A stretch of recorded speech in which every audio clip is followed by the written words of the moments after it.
ملکہ زبیدہ کو اللہ تعالیٰ کی زیارت۔ زبیدہ خاتون ایک نیک ملکہ تھی۔ اس نے نہر زبیدہ بنوا کر مخلوق خدا کو بہت فائدہ پہنچایا۔ اپنی وفات کے بعد وہ کسی کو خواب میں نظر آئی۔ اس نے پوچھا کہ زبیدہ خاتون، آپ کے ساتھ کیا معاملہ پیش آیا؟ زبیدہ خاتون نے جواب دیا کہ اللہ رب العزت نے بخشش فرما دی۔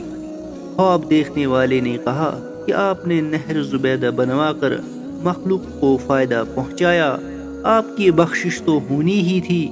زبیدہ خاتون نے کہا، نہیں، جب نہر زبیدہ والا عمل پیش ہوا تو پروردگار عالم نے فرمایا کہ یہ کام تو تم نے خزانے کے پیسوں سے کروایا، اگر خزانہ نہ ہوتا تو نہر بھی نہ بنتی۔ مجھے یہ بتاؤ کہ تم نے میرے لیے کیا عمل کیا؟ زبیدہ نے کہا کہ میں تو گھبرا گئی کہ اب کیا بنے گا، مگر اللہ رب العزت نے مجھ پر مہربانی فرمائی۔ مجھے کہا گیا کہ تمہارا ایک عمل ہمیں پسند آ گیا۔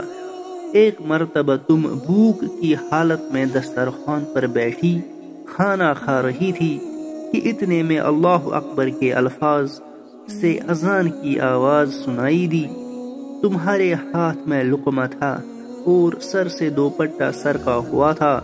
تم نے لقمے کو واپس رکھا، پہلے دوپٹے کو ٹھیک کیا، پھر لقمہ کھایا۔